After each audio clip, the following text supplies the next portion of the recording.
Hello, everybody. I'm your host, Zenitsu, and you're listening to the Digi Talks podcast, the show that covers various topics from news to meta developments and everything in between for the fine folks who love the Digimon trading card game. Just as a quick reminder, I do try to stream this live over on twitch.tv/Zenitsu. Right now, that's kind of put on hold while I reevaluate my scheduling, but fear not, because it's also going to be uploaded as a YouTube video under the channel of Zenitsu, on top of being on various podcasting platforms like Spotify for your viewing and listening pleasure. So please feel free to do the social media doobly-doos thing and leave that like, rating, follow, subscribe, review, whatever, depending on the platform that you're listening on. It really does help support the podcast. Today, I am with Jay Stewart, and Guardian's going to be coming in later, and we are going to be essentially just talking about 2.5, finishing the spoilers, and just giving some of our initial impressions. We also do have a little bit of meta data to kind of cover, even though this meta really doesn't seem to matter. But before we get into any of that, we have the question of the week. So, as always, feel free to type your responses down in the comments below if you want to engage with the question of the week. This question is going to be, what is your favorite TCG, or not TCG, your favorite Digimon mechanic or keyword, more specifically keyword, and inversely, what's your least favorite Digimon keyword? So, take it away, Jay Stewart. Yeah, so I think one of my favorite keywords that they introduced in the game was raid. Because at the time, it was like one of the only other removals that didn't have a lot of answers, and it didn't cost you to like play an 8-cost option card that would end your turn and everything. It was just a nice way to even answer something your opponent thought that if they left unsuspended, it would be safe. But Raid clearly just ignored that. Another thing that probably my least favorite keyword is probably Vortex. In a weird way, because the only deck that really has the Vortex right now is the Vortex Warriors, or the Safagamon deck, if you will. And a lot of the times, like, because Vortex, you can't swing at an opponent's unsuspended Digimon. You have to swing into their suspended Digimon. And a lot of the times, that deck wants to suspend itself in order to get bonus effects like DP addition or protections from the level 5. Just small stuff like that. So it's just like kind of a downer that the Vortex isn't as similar to Raid as I was hoping it was. Yeah, I think Vortex is a very interesting keyword because it really does seem like without the Shoto Tamers, it's not like in its final form, so to say.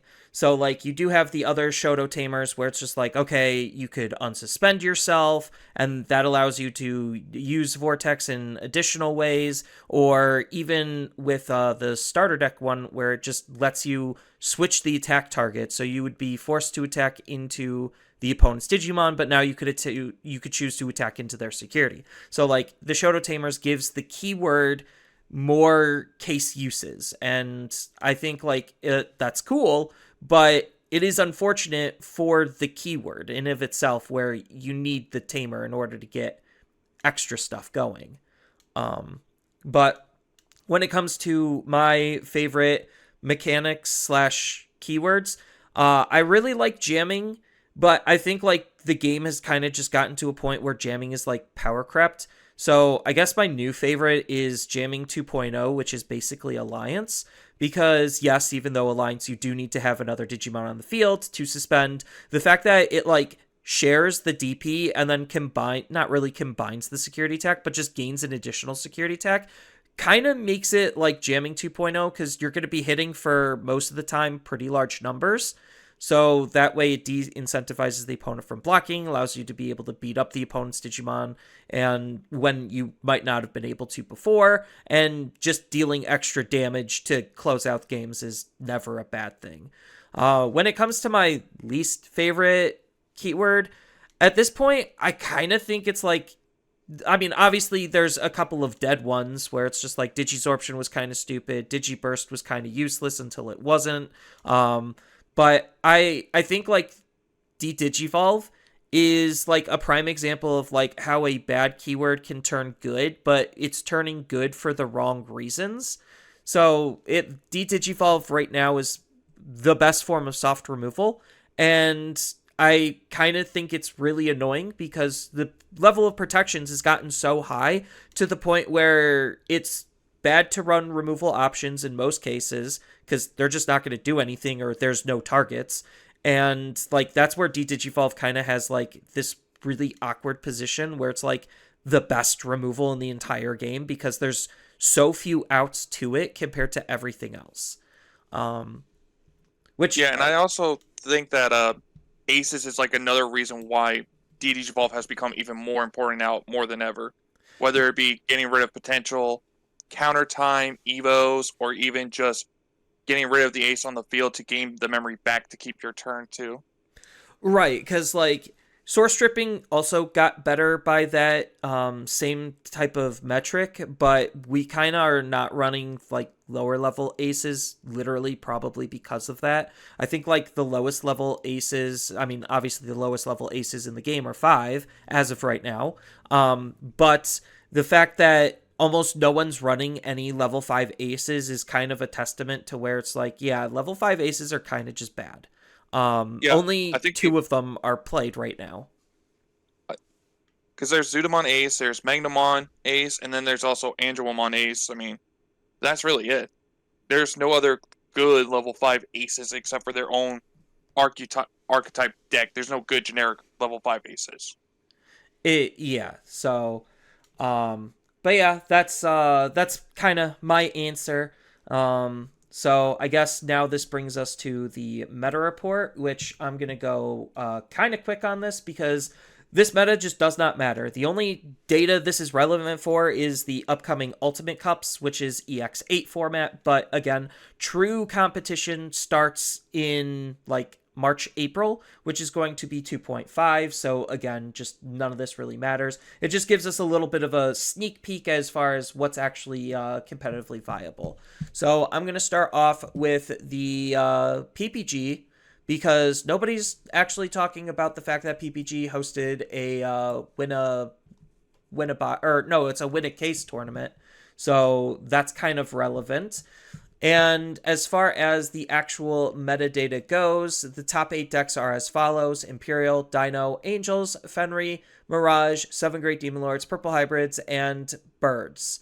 It's technically like Ancient Greymon. It's birds, like red birds, Garudamon, and Garudamon X with the Ancient Greymon package, but it's still birds. And the winner of the event was Imperial Jamon, but the big takeaway from this event was the fact that Dynamon showed up. Even though, yes, this is a smaller event, the fact that Dynamon showed up gives it at least a glimmer of hope that it's halfway decent and somewhat competitive. And we'll see this trend kind of continue when we go over the next tournament, and that's when I'll actually show off the Dynamon deck, because the only new decks that are even worth mentioning is literally just Dynamon and Gallantmon, because I'll show you some other data that kind of supports the claims that I've already made in the past. So, pulling up Eggman events. We'll start off with the Eagle's Nest because it was a similarly sized event, so the data isn't 100% irrelevant. It's just obviously not going to be as big as Tax Oceania Finals, which is the bigger one. So when it comes to this, I think the winner of this was Gallantmon. So in this event, it was around the same size, like 40, 50 people. Top 8 archetype breakdowns was 3 Gallants, 1 Purple Hybrid, 1 Demon Lord, 1 D Brigade, 1 Dexteru Gora, using Black Base, and 1 Dark Masters. So the Dark Masters was actually a Dark Masters deck. It wasn't like Purple Hybrids Dark Masters. And the fact that 3 Gallantmons topped was pretty decent, and D Brigades is always a surprise tech card. That's more like if certain things are positioned in the meta, sometimes it could be really good and sometimes it just isn't really that great. The only new innovation that Commandramon or D Brigades got was literally in the form of Metal Seedramon Ace. So they just probably replaced Vike Ace with Metal Seedramon Ace, and boom, same exact deck. Nothing really changed. And then I'll talk more about Gallantmon when going over the TAC finals, because that's the big event. Here it is. Tech Oceania Finals. So Gallantmon did end up winning this event. I will have to say that. And as far as the top 16 archetype breakdown, the just for size sake, it was 246 players, 8 rounds of Swiss. And top 16 archetype breakdown is as follows: 4 purple hybrids, 3 Mirage, 2 Fen, 2 Gallant, 1 Dinomon, 1 Magnamon, 1 3 Gray Angels, 1 Red Hybrid, and 1 Rapid X. It's cool that Rapid X made it in. I don't think anything changed inside of this deck. Not really. The only spicy thing that they were doing was they were playing Calamon, which I think is a pretty underrated card. And then they also were running Medieval Gallantmon, which is going to be a reoccurring trend from basically this point forward, as this is the new Death X-Mon. So yeah, it's an incredibly strong card. Cool on Rapidmon. But the bigger thing to highlight is going to be the Gallantmon decks, because everyone wants to know what Gallantmon is doing, and like I think Gallantmon's pretty well optimized at this point. So this is kind of just like a good example of what a Gallantmon deck is doing. The Tocado of choice is going to be the one that lets you attack at the end of your turn, because that's what it feels like they're shifting Gallantmon to want to be, is just attacking at the end of the turn, so that way you have protection with BT17 Gallantmon, and you're still going to have protection off of Gallantmon X. Then they're teching in the BT13 just because rush, free body, extra deletion, really good. Then they're preferring the BT12 Growlmon and EX8 Growlmon X. Then when it comes to the Growlmons, the level 4s, it's going to be the Growlmon X, Tamer Setter, and then kind of just flex whatever you feel like. Most people are just running the BT17 for some extra DP and DP deletion range increase. You could run the starter deck one as well, just because more memory is never a bad thing, which is also why we're playing Guilmon X, and then you obviously have your Searcher, and then the rest of the Guilmons are kind of just flex. Most people are running the Rusher because, again, just good late game finisher. That's really cheap. And the other one is just okay at having extra ways to gain memory and more DP deletion. So, yeah, if you look at the majority of Gallantmon decks, it's mostly going to be this type of thing, where scrambles and memory boosts, X antibodies, your Crimson Ace, and then just the exact lineup I kind of highlighted. So that's Gallantmon in a nutshell.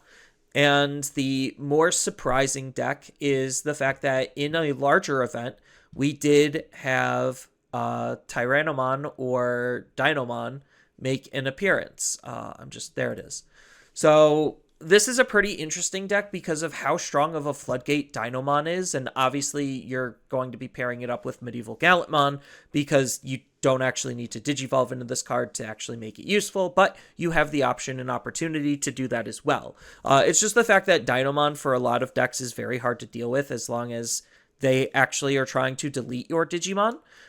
Because Fortitude is really good. You have the Metal Tyrannomon that stops bouncing, tucking, and de-digivolving, so it really starts to limit and narrow the options in which you actually can try to take care of Dinomon, especially in those key pivotal turns, because Dinomon's actually also a very aggressive Digimon because he natively has Security Attack Plus. He forces the opponent's Digimon to attack into him, so he has that built-in defense, so redirect doesn't really work that well. He's just a very good like anti-meta card, and I think like that's the big position that he's in, because you do have really fun plays where you could line up like Tyrannomon X Antibody, raid, use his ability, digivolve into like Master Metal, then use Ryutaro to digivolve again into Dinomon to get into a very fast level 6 Digimon. And kind of as we saw with Mirage, if you get into a very strong level 6 Digimon that's punching really hard and floodgating the opponent out of the game,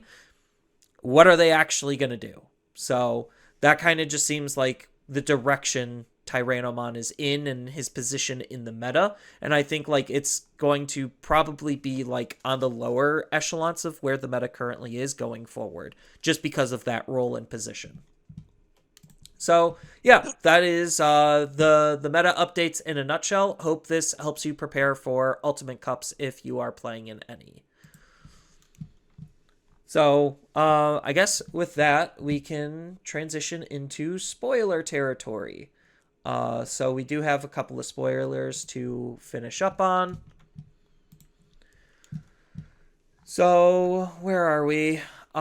We do have the LM spoilers. Do you want to cover the LM spoilers, even though they're not coming out until BT 21? I mean, to be fair, there's some LM cards that just don't feel that great, like the Ghoulmon, but there is a couple like the Dark Dramon Ace and then also the Reflegimon. Like there is potential with those two cards. Or not Reflegia, Rieselmon. I don't know how to pronounce that. I'm Racielmon, I think. I'm just yeah, that going, makes a lot yeah, more sense. something along those lines. But yeah, so I guess we could cover them pretty briefly. Valkyriemon just seems like a nothing burger card. It's cute, but it's doing the exact same thing as the Ace, just with blue effects instead of yellow effects. And it's not an Ace, so I think it's okay. It's not great. Vikemon is not an Ice and Snow card, so probably irrelevant. It's a cute card, don't get me wrong. It's supposed to support the DNA deck just like the Valkyrie, but I don't really see this doing a whole lot. Um, I think that Regulusmon is good for deep savers, so that probably you'll be seeing play in that. Being like having a good on play and when digivolving to unsuspend is never a bad thing. And then it also has like its own little floodgatey type of effect, so that's kind of cool. Um, Racielmon is counted as a 3 great angel, so it's going to go into 3 great angels. It's not an ace, but it's still a pretty strong card, churning off the opponent's when digivolving effects. So yeah, don't underestimate it. Ghoulmon's obviously the worst. It just really isn't doing anything. It's a terrible ace. Like it's also a fallen angel, so cool. Not a good card. And then I think Dark Dramon is honestly one of the best ones where it is an ace. It could be played in XL, D Brigades, Cyborgs. It's just generically good because it has Scapegoat, so it has built in protection, which a lot of aces don't have. And then it also has Digivolve, which, again, as I already highlighted before, is premium soft removal. Then it actually has an inheritable ability, so if you use it with level 7s, which there's a ton of level 7s that could take advantage of this, mostly Chaos Mons, but Collision and is not bad of a keyword to have on high level Digimon. So there you go. That's your quick and dirty spoilers for the LM cards that are going to be coming out in BT 21. So I guess into the actual spoilers, you could take the lead on Alphamon or you can, Ace, because you're the resident Alphamon expert. Well, I want to say expert, but I am a huge fan of it. So a few things with this Alphamon. Of course, it's an ace. It's a 9 play cost, black, yellow, red. It has an overflow of 5. Has a DNA Digivolve of the first one has to be black and yellow, but the second card can be red. But it also has hand counter blast DNA with name Pacific, Alphamon, and or Yukamon. Has an on play when Digivolving. One of your opponent's Digimon gets minus 15k till the end of their turn. Then, if DNA Digivolving, trash your opponent's top security card and recover +1. Then it has an all turns once per turn. When a security card is removed, you gain 3 memory. So the fact that this has lingering DP, it's a really good card to have, especially with decks like Magnamon X, where it's unaffected, but it can still be targeted. And then at the start of their main phase, Magnamon's hit with that negative 15k. But it also is the interesting fact that it has that all turns when any security stat card is removed, you gain 3 memory.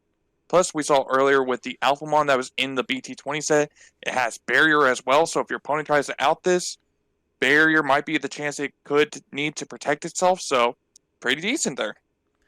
Yeah, it just seems like a very solid card. The fact that if you DNA Digivolve into this card, you're also going to be triggering its all turns effect. So that way, if you DNA during the opponent's turn, you're going to be minusing 1 security, recovering yourself 1, and then trashing the top card of their security as well. That and killing a Digimon, that seems all really good. I'm not gonna lie. It seems like a very strong card, and Alphamon definitely has a lot of potential based on not only just the BT20 cards, but like his old iteration of the deck.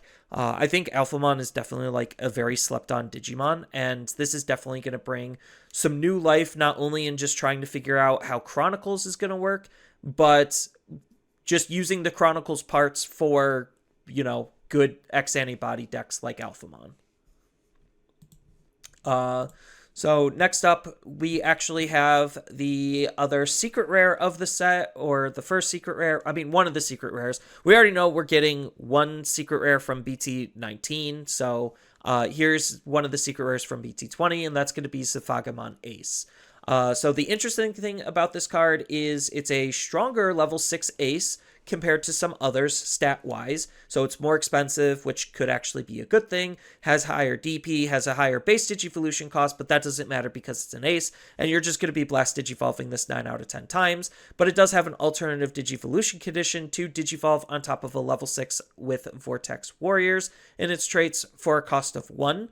So it's one of those rare occurrences of a level 6 Digivolving on top of a level 6.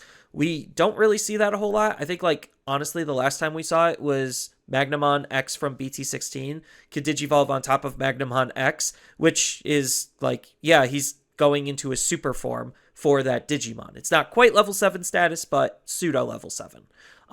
Then he has keyword soup of his own, having Piercing, Vortex, and Blocker. So all three keywords Safagamon really loves because it loves stopping the opponent's Digimon from doing anything aggressively, beating up the opponent's Digimon, and then dealing damage at the same time.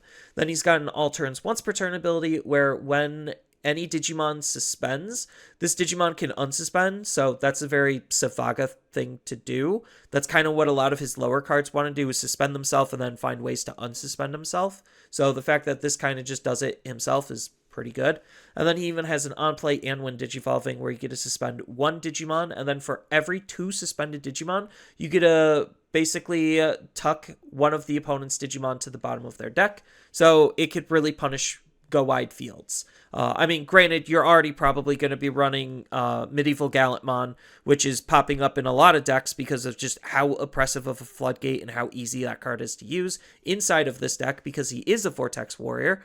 So yeah, it just looks like a very strong card. Maybe this is what Safagamon needs on top of Medieval Gallant to actually be competitive. Because it was like on the cusp of it, but just never quite there before. So cool on that. And now we have a couple of nothing cards. So do you want to talk about Bulbmon real quick? Yeah, so with Boltmon, it's a level 5 black card. It has blocker, and then opponent's turn. When it would leave the battle area, you could play out a 4 cost or lower card from the Digivolution source without paying the play cost, and also has an inheritable of being able to redirect an opponent's Digimon's attack to this Digimon as an inheritable. I mean, not really much to say with this, unfortunately, because there's nothing too majorly that stands out with it except for that inheritable. But we've seen other cards have that same inheritable that are just a little bit better. Yeah, I mean, it just seems like an okay card. Obviously, set-wise, this is a filler card for Espimon and Invisimon. That's really what it seems like they're trying to push with it, but I just think, like you said, there's just better options. It's not bad, it's just not standout. And speaking of standout cards, I know a lot of people are really hyped for trains, or not really trains, but Raidenmon. So Raidenmon, unfortunately, is another kind of just do nothing card, because it's an uncommon level 6. Most of the time, those aren't very good, and this isn't. It's okay. It's not bad. It's just not great. Its Digicross uses Raijinmon, Fujinmon, and Sujinmon, which we haven't had a new one since BT9, so eh. It's cool that it uses them, and it has an all turns ability where when it would leave, then it basically gets to play one of them for free, so that's kind of cool.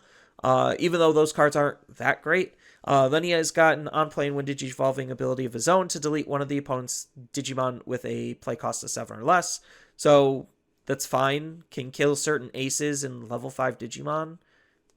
Not anything too special, but it's like not really pushing the boundaries to be able to actually win games. And I think like that's the biggest problem is just it's not winning you the game.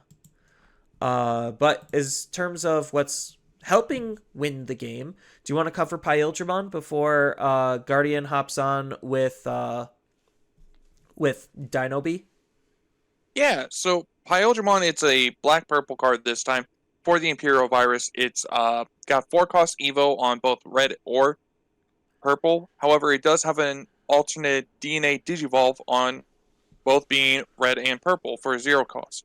Has on play and with Digivolving, because it is kind of a little relevant with those Virus Imperial decks having a level 5 that can play out another level 5. But what this one does is, for the turn, one of your Digimon gains piercing and gets 4,000 DP, then it can make an attack.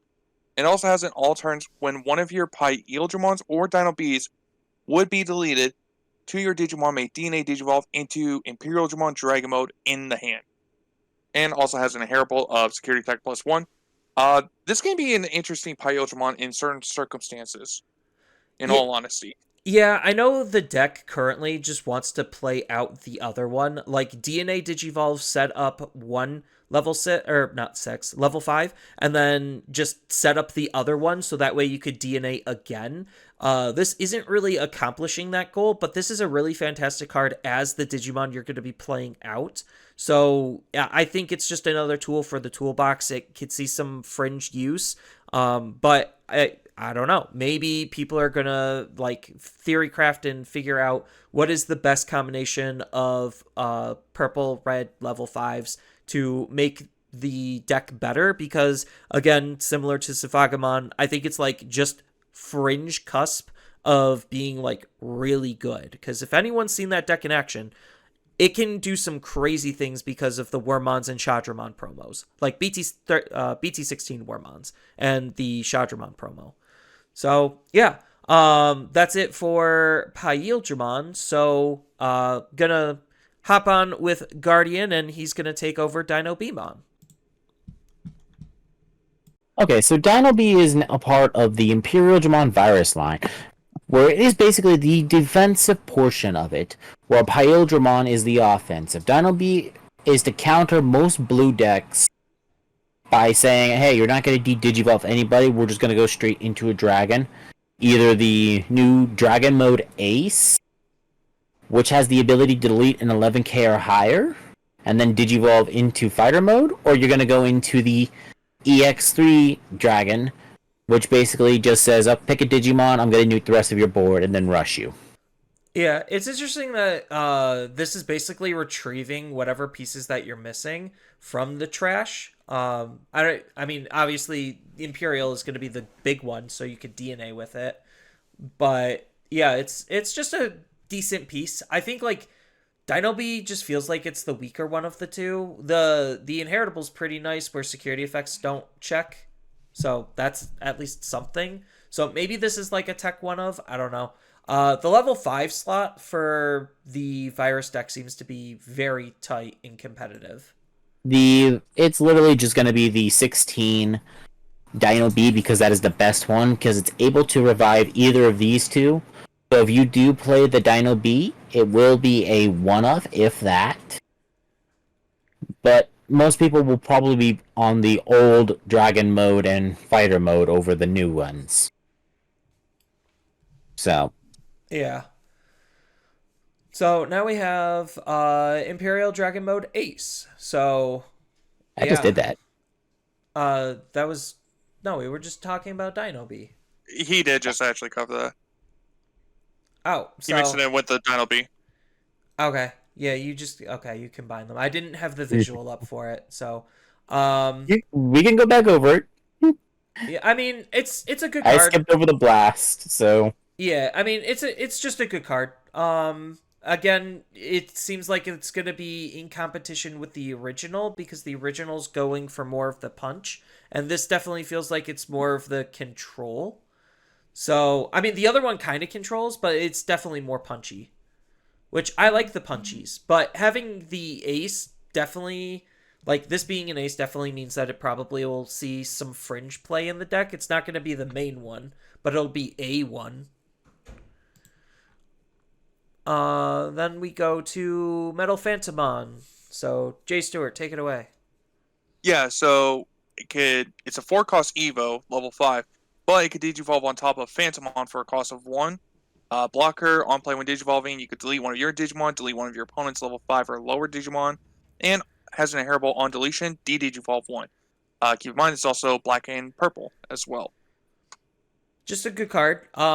It seems like obviously the Ghost deck just wants to delete itself. So it's like build up into the big Digimon, delete itself, trigger all of the on deletes. It's kind of doing like what Phoenixmon is doing. So it'll be interesting to see how it actually plays out.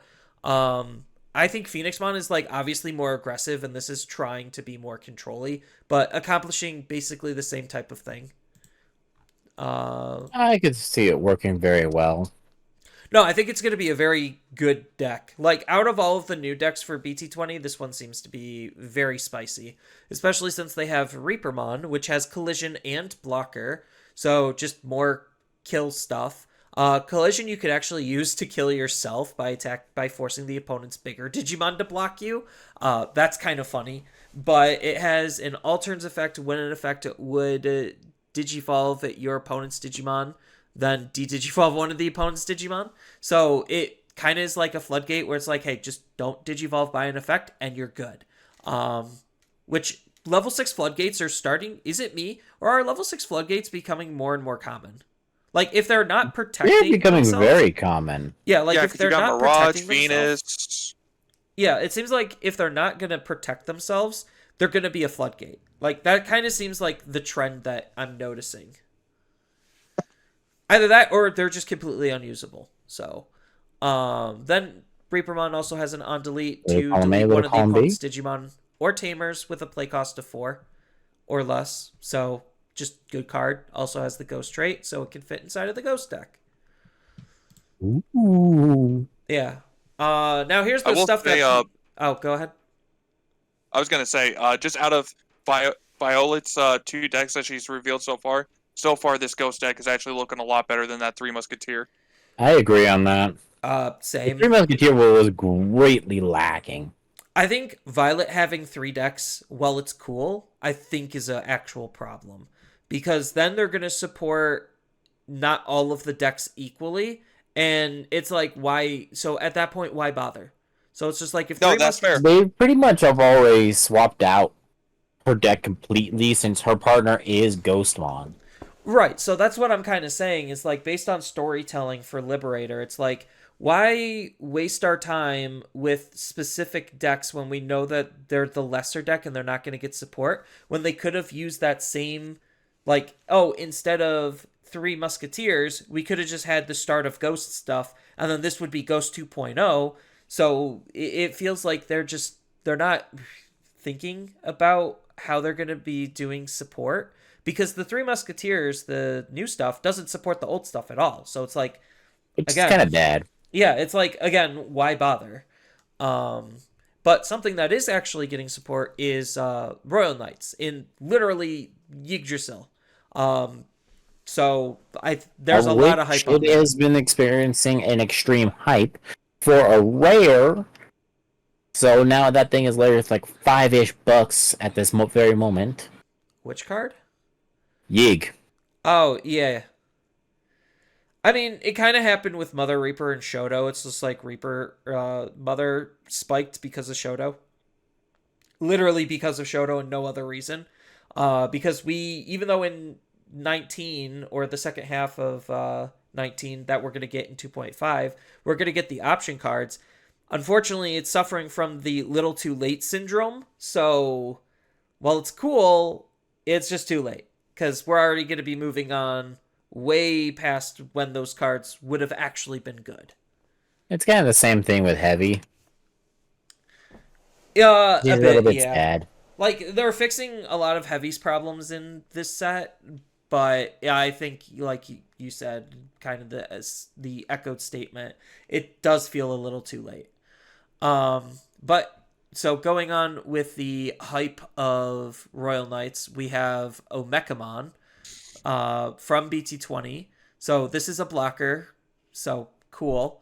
You can't Evo on top of anything, so you literally just have to play it, but you don't care because it's also treated as an X antibody, which is fine. But the big part is it's on play, where if you have one or fewer cards in your security, this Digimon can Digivolve into Omnimon X Antibody from your hand, ignoring Digivolution requirements without paying the cost. So you hard slam. Basically, it's just saying hard slam an Omnimon that's gonna draw you a card and still do stuff. That's kind of for 5. So hard play a level 7 Digimon for 5. Kind of nuts. Yes, you have to have low security, but whatever. Not that big of a deal. It's more of a late game card anyway.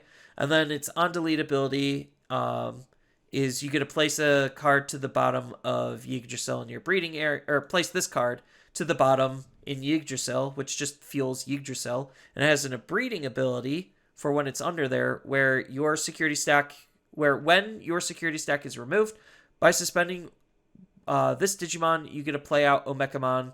So basically, when you use Omnimon to blow up Yig, Omekamon gets spit out, which then triggers its on play ability to then Digivolve for free. So you get a free Omnimon X out of the deal when you blow up your Yggdrasil now. Kind of nuts. Yeah, a little bit. It is a bit nutty. Yeah, but what's even more nutty is the option card. So anyone want to take that one? Yeah, I'll go ahead. So, one of the important things is it's a 4-cost option card with Royal Knights traits. So, you could technically, theoretically, potentially play this for 0 with Yggdrasil in your breeding area. But it has a main effect of reveal the top 3 cards of your deck, add 1 Cool Boy, and add 1 Royal Knights or X Antibody trait among them to the hand. Return the rest to the bottom of the deck, then you place this in the battle area. Then, all turns. When one of your Digimon with Omnimon in their names would leave the battle area, delay, one of those Digimon doesn't relieve. So, it gets protection and has a security effect of you can play an Omekamon or Cool Boy from your hand or trash without paying the play cost. Then you place this card in the battle area. Yeah, just good nutty stuff. It's just good nutty stuff. I don't really know what else to say. It's just good nutty stuff. Anytime they have these like delayed based options, most of the time they're usually in contention to like, hey, you kind of should just run this. The fact that it also has Royal Knight traits in as an option means that it's searchable for the deck for the most part. So yeah, just run it. All I can say, just run it. And the fact that it gives the deck more consistency too, because unlike the Demon Lord deck that has consistency because of it being all the same color, this is just going to help boost the consistency rate of the Royal Knights deck now. It's kind of why it caused the bumping of pricing for said knights. Yeah. I mean, yeah. So, next we have the other, we have one of the other secret rares in BT20, which is going to be the Omnimon X in classic America colors. So it's not red, white, and blue. It's blue, white, and red. Get it right. Know your flags. So it's French. Yeah, it's okay. Fair enough. Oh ho ho! Strawberry. Yeah. So this card's kind of just good. I know that's the statement of the day is this is just good. But it has raid, it has piercing, it has blocker. 3 again, keyword soup is something you can never go wrong with. Then on play and when Digivolve, if Omnimon or X antibodies in this Digimon's Digivolution source, so whether you're Digivolving on top of Omnimon or Omekamon, doesn't matter. Then you get to choose one of both players' Digimon and delete all of their other Digimon, and then return one of the opponent's Digimon to the bottom of their deck. So it's basically just a big board removal when this card comes out. It's like, I come in, wreck the field, what's left is now also gone. So nothing is safe. Then at the end of your turn, once per turn, one of your Digimon gains brush and can also attack without suspending. Super important because that means you just get extra attacks for nothing. So I'd like to point out, outside of the actual Royal Knights deck that this actually works with, this does work very well with the actual Omnimon deck. Yes, it's obviously it's meant for more than just the Royal Knights because it is just another like it has good enough legacy support to where it's not hyperbolically generic. It kind of is, but it kind Not of isn't. xenophobic like all living hell. Correct. Like it had like I feel like this kind of hits almost that middle ground. Granted, you could just use protoform to digivolve into this, and it still doesn't matter. Which I think is just the problem with a lot of like X antibody cards that rely on X antibody being in the source, is because that just makes them even more hyper generic. But yeah, it's just an absolute nutty card on how This good gives this is. a this gives an actual control piece to the Omnimon deck. I mean, the Omnimon deck really didn't need it because the Omnimon just comes in and just wrecks two or more things anyway. But it's just, it feels like this is the new Omni for game because Blitz Omni was just so synonymous with just an easy way to attack. The end of turn of ability just basically allows you to do almost the exact same thing, except now the opponent has no, like, literally, they shouldn't have anything to stop you. Unless their Digimon had protection, and then it doesn't matter because the ability didn't do anything. But Mm. regardless, because I don't know if it's affecting like the way the card is worded. Maybe it's impacting the player, not the Digimon. But what I think like protection still kind of outs this. But the fact that you still basically get like an extra attack for free at the end of your turn is like really good for any deck. So like you could play this in Garurumon, you could play this in Greymon, you could play this in Omnimon, you could play this just in a lot of things. So I like it. I like it a lot. Now let's talk about cards we'll probably never see play, which is the XVmon and the Stingmon. So anyone want to start with these? I don't Yeah, want to I'll touch go on the ahead. defensive pole. Yeah, I'll go ahead and try to cover them real quick. So first off, they're both 4 costs, play costs, and they both can evo on top of level 3 red or purple for cost of 2. XVmon being pure red and Singmon being pure purple. XVmon has an on play when digivolving. Delete one of your opponent's Digimon with 3000 DP or less. Then, if it's your turn, 2 of your Digimon may DNA Digivolve into a Digimon with Imperial Dramon in his name or the free trade in your hand. Has an inheritable. This Digimon gets 2000 DP. And Stigmon, it can also delete one of your opponent's Digimon, or delete one of your opponent's level 3 Digimon. And then repeat its same effect as the end of turn, or end of your, or then if it's your turn, effect as XVmon.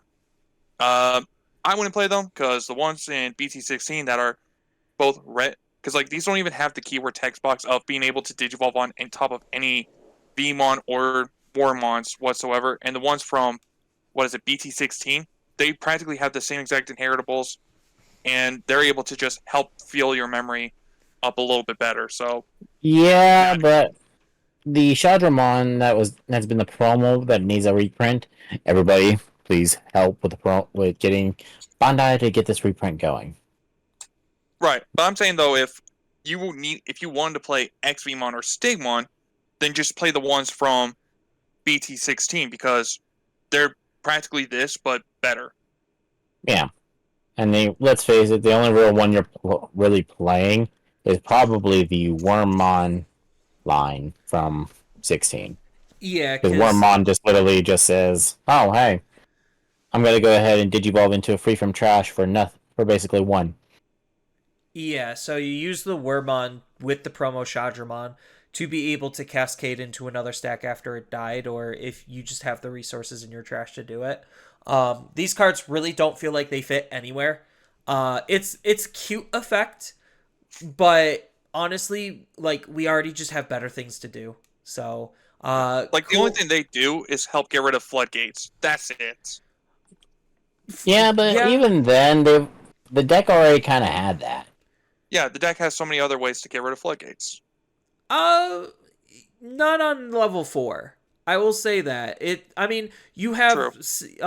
you do have a card to do it on level 4, but you're not running it and you also have to sacrifice another Digimon to do it. So it's like It's not the greatest. These are a little bit cleaner, but again, just are you really that afraid of a floodgate? Because most of the time you're just DNAing. Like, you're not abusing anything outside of playing a Digimon by an effect, and that's kind of Yeah. it. And the only floodgate you're scared of there is Pillowmon and its friends. Right, which is not very commonly played. It was more commonly played when Yellow didn't have other floodgates, but they literally just got their memory blocker, so that's going to see way more play. Yep.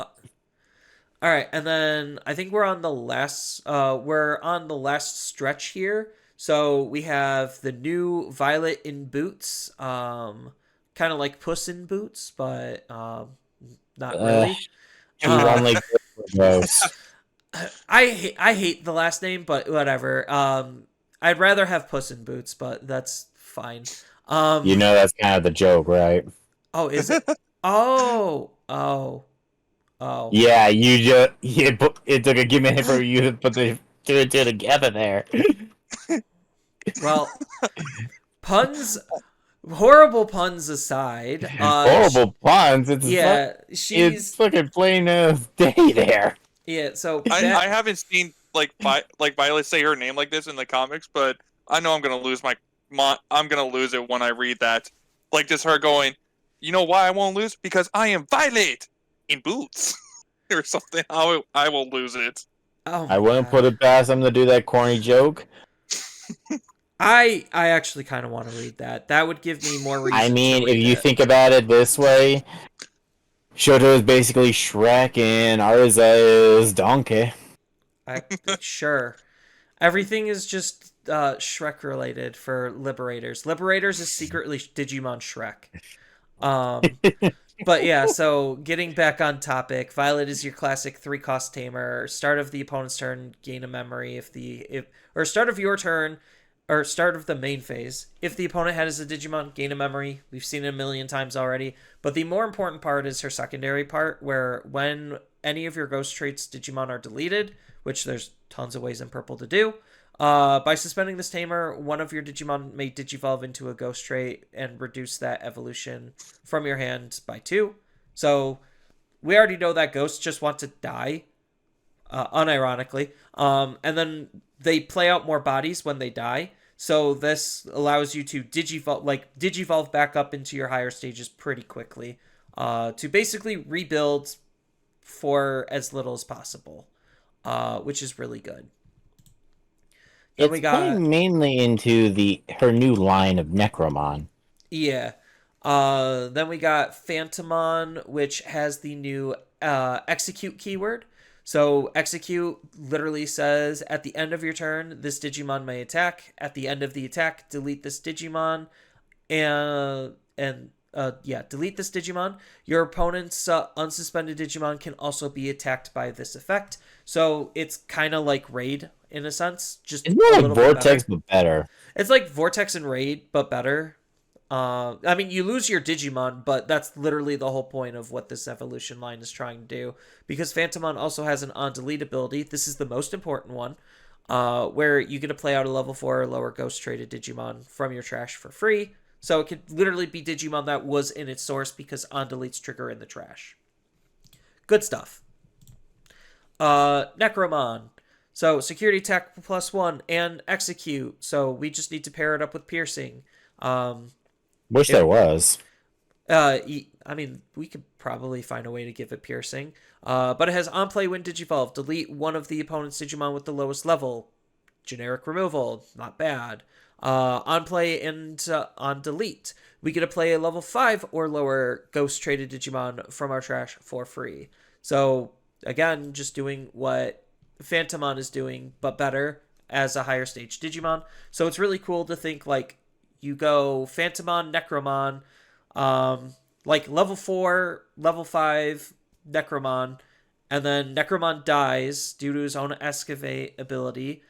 Play out the Phantomon, play out the level 4, use Violet to digivolve either the level 4 into a level 5 or the level 5 into a new level 6. I think that's pretty spicy at being able to just amass a wide board off of one Digimon.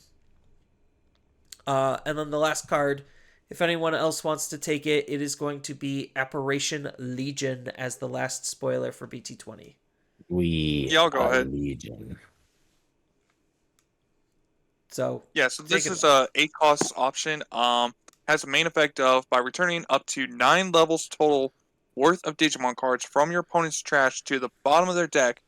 You may play one Ghost Trait Digimon card for each return card's level from the trash without paying the play cost. Then the Digimon's effect played gain Rush and Blocker till the end of your turn. Has a security effect of you could play one level 5 or lower Digimon card with Ghost Trait from your trash without paying the play cost. So first off, this option card does not stop you from activating on-play effects.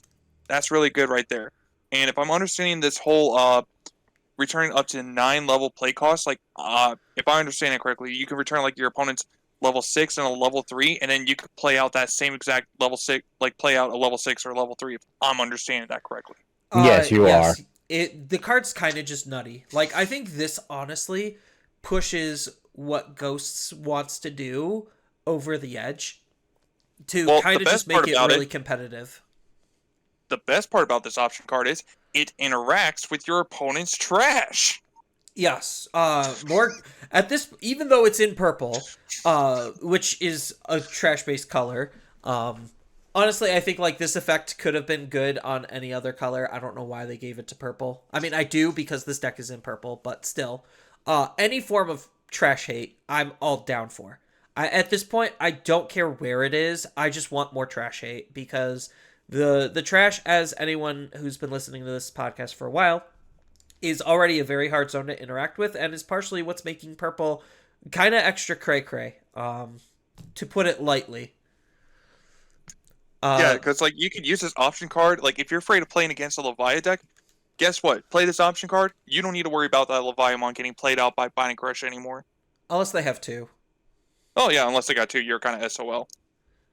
But still, just the fact that you could snipe something out of the trash, play out multiple big bodies is kind of just good.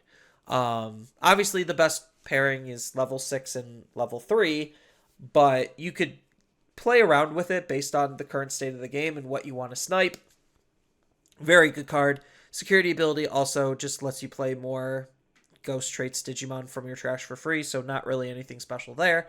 But yeah, I honestly like this card a lot because obviously if you play out Necromon, as we just saw, it has 2 on-play effects, so you get both of them to then continue to flood the field. I think like what the deck is really missing at this point is kind of just an ace.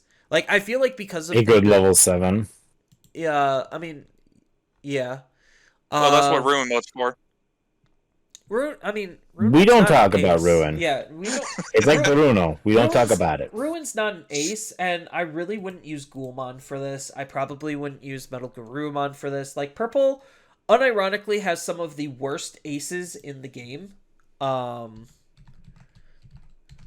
Maybe, I don't know. I'm just looking at Purple aces that are actually good.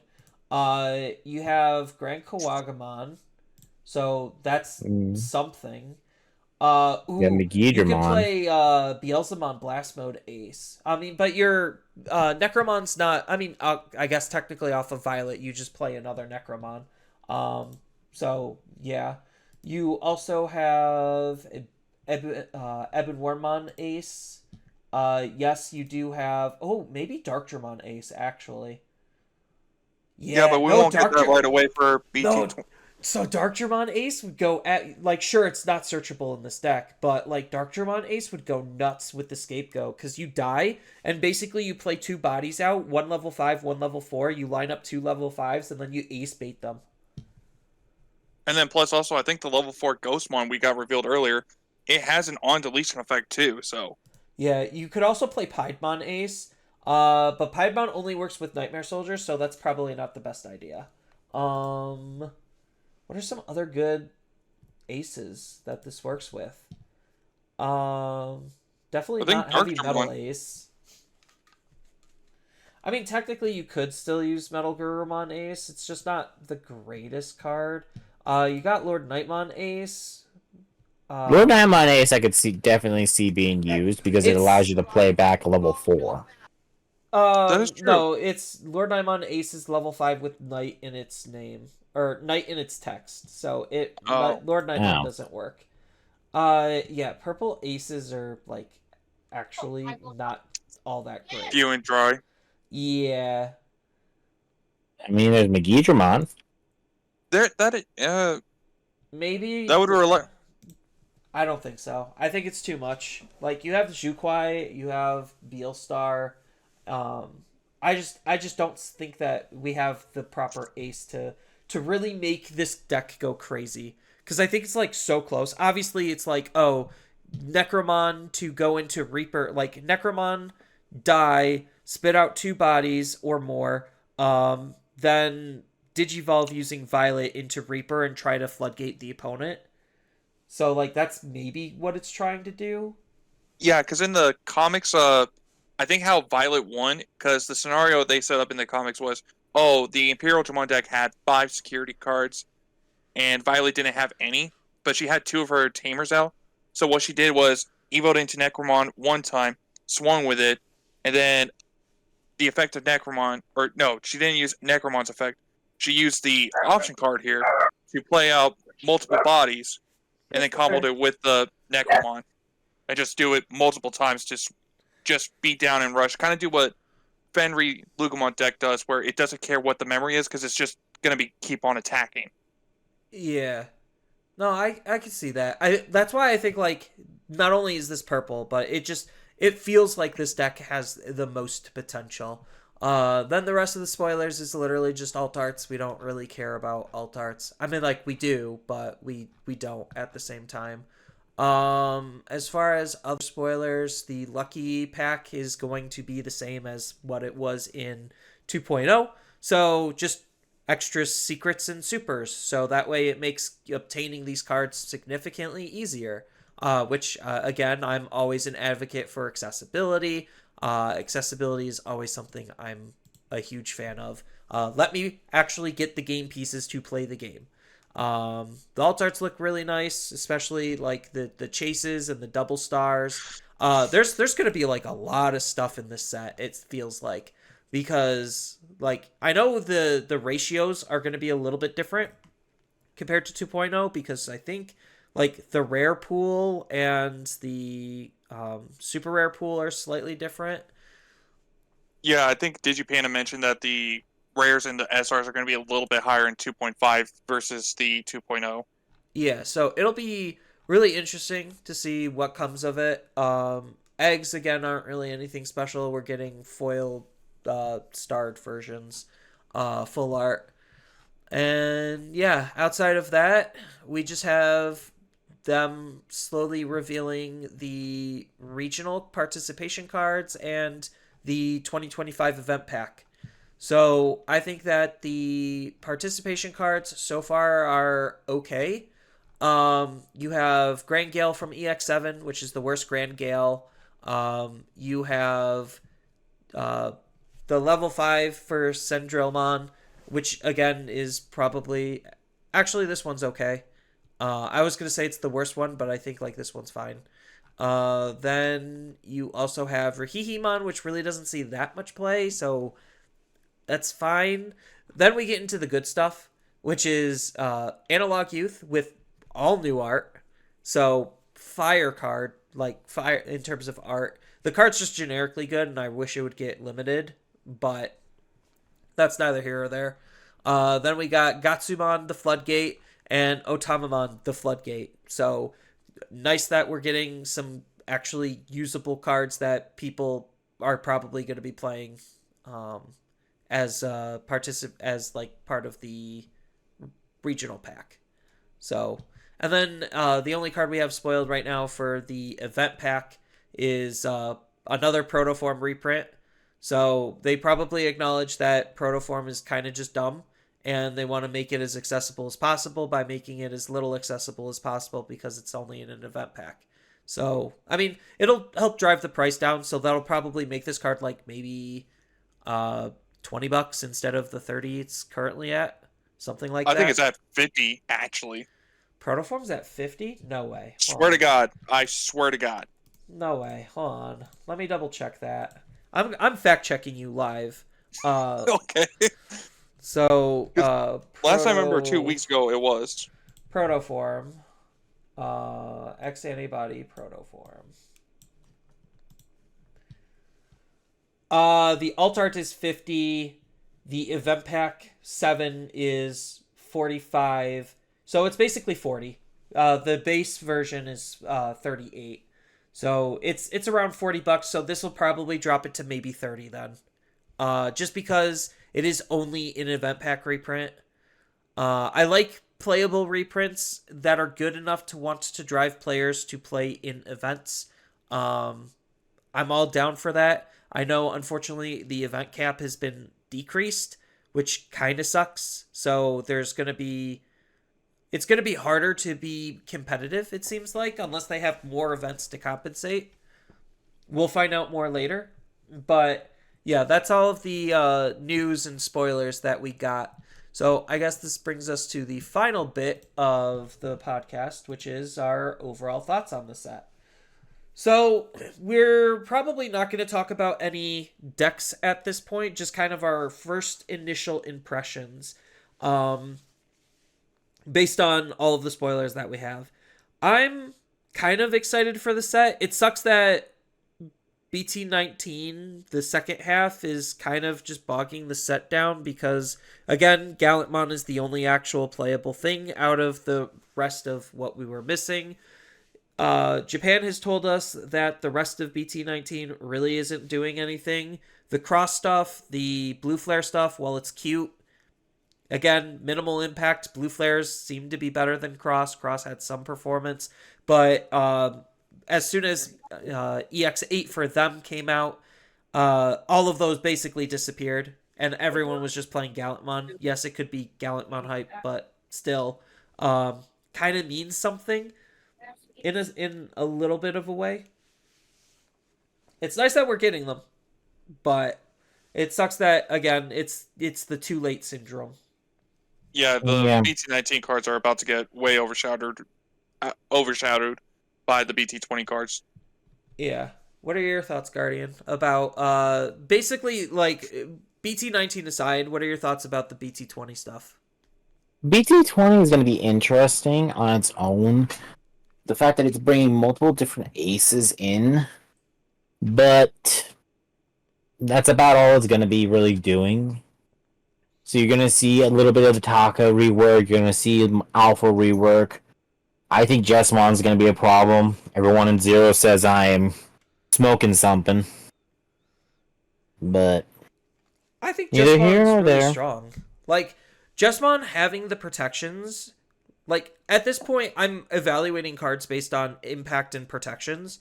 So it's just like that's why I'm like super high on the ghost stuff is because they seem like they have high levels of impact and why I like kind of am valuing Alphamon pretty okay because I know he has some decent protections and kind of why I'm also like really liking the Jesmon stuff because I know the Genku has some insane protections that we're gonna 100% try to abuse. No doubt on that. Yeah. Plus, I think the other thing too with the Jesmon is the new Jesmon introduced the idea of playing out tokens too. So this could potentially sway Jesmon away from the Sistermon stuff. Potentially, like you might not run as many Sistermons, is what I mean by that. So it can make Yeah. your deck a little more consistent too now. Yeah, I think it's just all around good stuff. As far as the big losers, I think the biggest loser in this set is obviously Excel. Uh, I just think like the Leomon line is probably the best line, but the supporting line just absolutely sucks. Vulgarmon's line is just terrible. Mm-hmm. And I think like unfortunately because of that, it's gonna really bog down the deck from what it could do. And like unfortunately, the Leomon stuff is actually harder to use inside of Leomon as well because of the fact that they don't have the Leomon evolutions. So you're gonna have to pay more for the evolutions, which is something you already don't want to do. So, like, it just puts the Leomon cards in a really awkward spot where it's like you can't really put them You can put them in Leomon, but they're not that.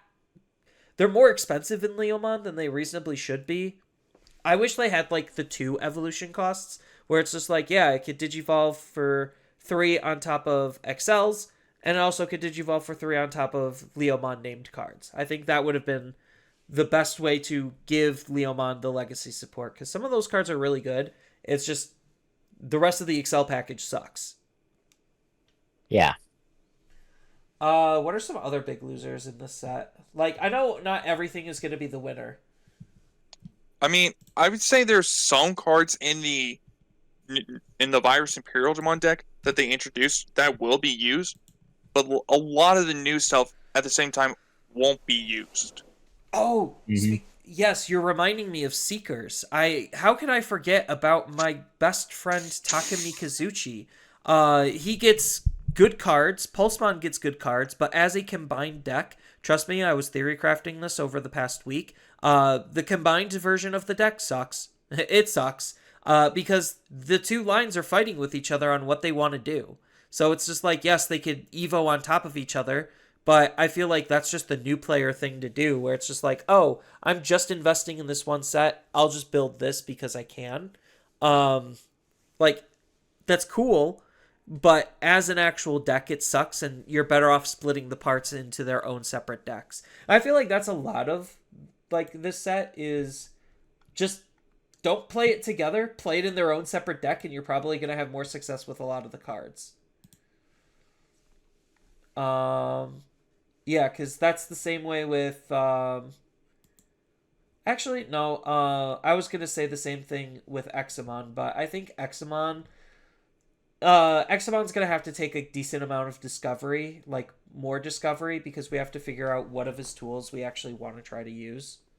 Because he's got good Yeah, stuff. It's just not all of it is that great. Like, I think the new Groundramon is good, but I hate the new. Like, I like the new Slayer, but I hate the new Slayer because it's not the same as the old Slayer, because the old Slayer had such a unique effect. Um, that actually could hose on a lot of decks, especially if you go fast enough. Like, he almost seems like a new suit, like a different style of pseudo floodgate. Um, yeah, Invisimon looks really good. But the rest of the machine stuff kind of sucks. So again, like it's just gonna take some experimentation on what the heck we're supposed to do. Um, what else? I trying to think see that's the here. majority of it. Like Seekers, Chronicles. Chronicles looks good, but again, you could play it either in Chronicles or with Alphamon. We just need to experiment with which is the better approach. I'm more for just play it in old Alphamon, just keep updating that deck, rather than just try to play Chronicles for Chronicles. Not saying any of the parts are particularly bad for the Hisariyum line or the Alphamon line. It's just I think what we currently have could just benefit from more selective pieces. Yeah, because in all honesty, like obviously, the machine cards they kind of feel bad, and even like the bird side of the Excel, it kind of feels bad. There still is a lot of cards in BT20 that just feel generically good because a lot of there's like a lot of just good generic support. Like heck, even Dexterugumon got 2 cards that technically speaking of support, and the 2 cards alone just feel really good for the deck. I like the new Death X a lot. I think that's a pretty spicy card. Well, like you can even just use the option card and combine it with the old Death X and just give your opponent's entire side of the board just digivolve. Yeah, no, I like this selective legacy support style thing where it's just like we could play it in the new stuff or you could play it with the old stuff. It's just more tools for the toolbox, as I've already said multiple times on this podcast. Same thing with like Oh, fishes, the aquatic X antibodies. Those are pretty good. I like those a lot. oh, Um, technically another loser of this set, Battle NPC. Oh yeah, Battle. I mean, he's an NPC. Of course, he's gonna be the loser. Nobody cares about NPCs.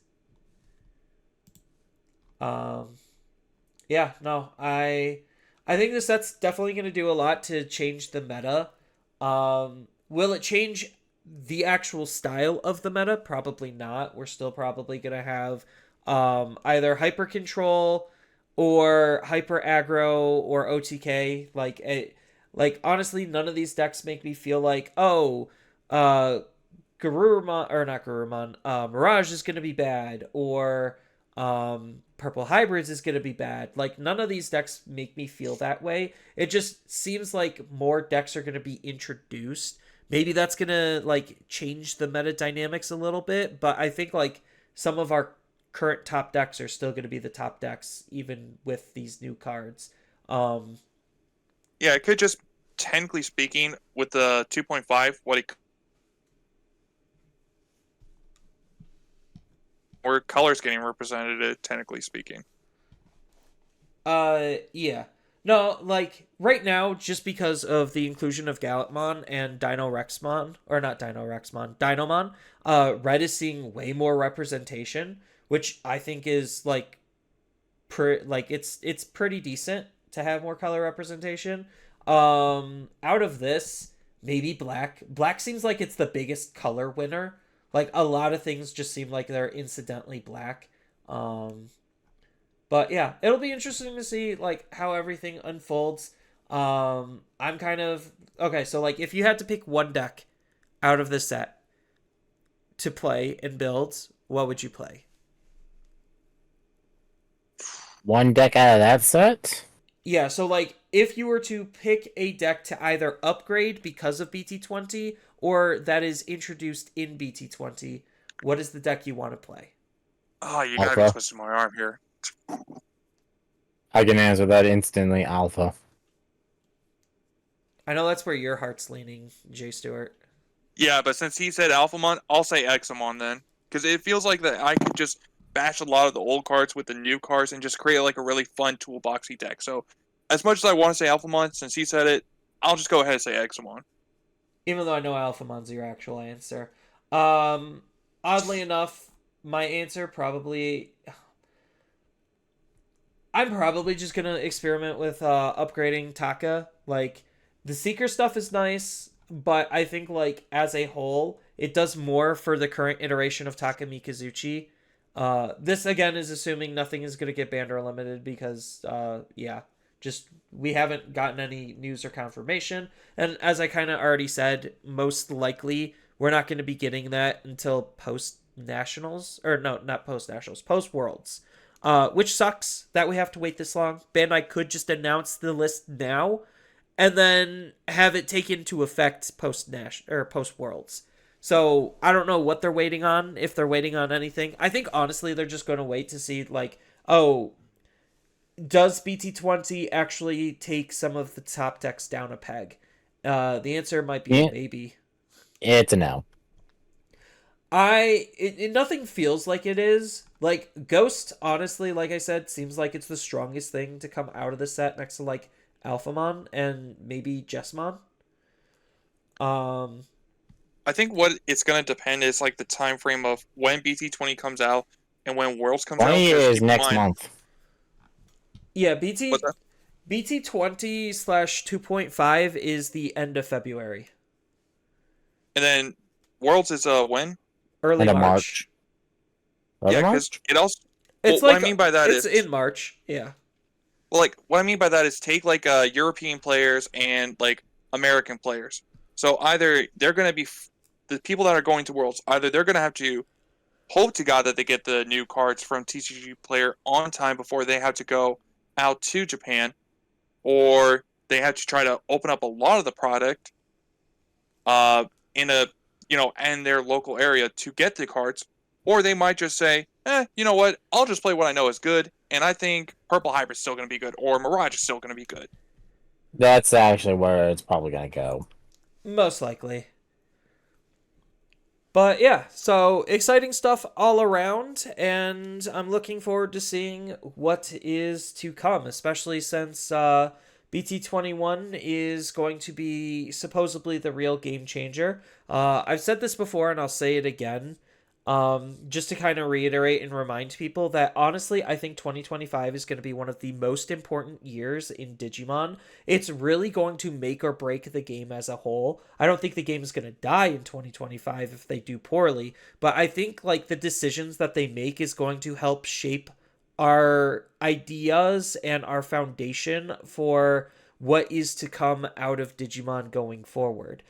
Just because unification is big and they have a lot to prove. And if they do not stick this landing, especially with Gundam on the horizon as another new Bandai TCG, that's definitely already going to be shaking up the Digimon player base. Anytime a new Bandai game or a new game in general comes out, it automatically will shake stuff around. But I think between unification and Gundam being supposedly pretty big and hype, um, they're gonna have a lot to work for in terms of keeping player attention retention, and hopefully they can stick the landing because that's all I really want is just Digimon to continue to be the best game that it can be, which is why I've been so harsh, negative, and critical on it is because I feel like there's a lot to improve and they're choosing not to. But Mm, yeah. So, any closing statements? we need All I know is I'm Mastimon just gonna be X. Is there a Mastimon X? Nope. Okay. What that about has to yours, stop. Jay Stewart? All I know is I am going to be saving up a lot of money for 2.5. Yeah, 2.5 compared to like EX8 definitely seems like the better investment overall. Even though Medieval Gallantmon is proving to be an absolutely monster of a card, like probably Death X level, if not worse than Death X level of stupid. Um, Yeah, which I because I remember know all my of the complaints about Death X, but Death X was more of a meta dependent card, and this seems more agnostic of that. yeah I know my wallet's like looking at me as I'm looking at all these new BT20 cards. My wallet is doing the Ralph meme of the I'm in danger right now. Yeah. So save up, get prepared, figure out what decks y'all want to play, and hopefully you're able to build and play them for a reasonable price. Because 2.0 cards aren't necessarily that expensive, and hopefully this just mirrors the majority of that in terms of pricing. So that way the game is relatively affordable even with the secret rares. So, yeah. That's gonna be it for this episode. I know this was a little bit of a longer episode, but I just really wanted to finish the spoilers and get BT20 initial thoughts and impressions out of the way. So at this point in time, I want to thank everyone for listening and making it all the way to the end. It really does mean the world to us knowing that you care enough to listen to us ramble and rant about our favorite card game. So, with that, we will close and sign things out and hopefully see you all in the next episode. Later.